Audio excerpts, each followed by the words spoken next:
issues. I'm here today to talk about Wells Fargo's investment in the separation and imprisonment of families.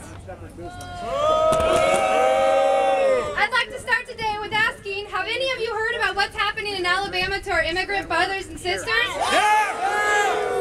A new law has been passed that prevents undocumented immigrants access to water and utility bills. Good God!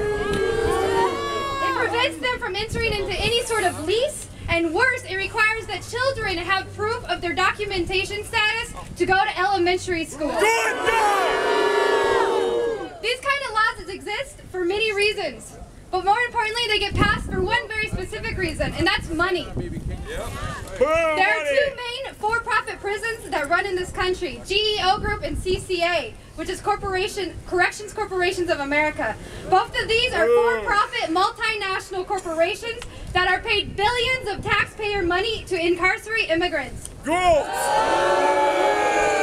The federal government pays for-profit prison companies over $5.5 million a day, 365 days a year out of our tax dollars to detain immigrants. These profits go to private prison investors like Wells Fargo. So how much does Wells Fargo invest in the business of detaining hardworking families and leaving children without families or parents? Wells Fargo currently owns 79 million in GEO shares on Wall Street, and it's the fourth largest investor in the CCA Corporation. Not only does Wells Fargo invest in these corporations, Wells Fargo actively pays lobbyists who help to pass legislation that directly influences the profits for these corporations and itself. Some of these pieces of legislation I'm sure you all know, like CCA's anti-immigrant law in Arizona, and several of those copycat laws have passed now in Georgia and Alabama. Wells Fargo's hands are dirty from assisting in the passage of anti-immigrant draconian laws that are contributing to the direct violation of human rights that we've been working for since the civil rights movement.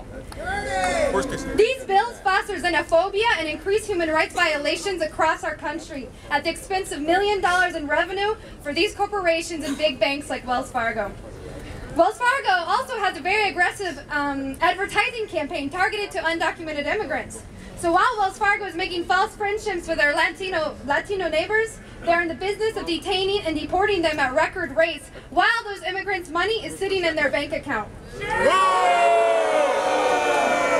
want banks that stand behind everyday people and not their corporate interests. Si se puede! Si se puede!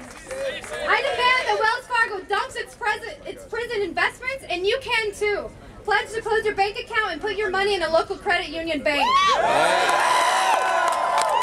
with our immigrant neighbors in spreading this information. We can fight back against corporate influence. Our money talks. Let it talk for you and our immigrant neighbors. Thank you.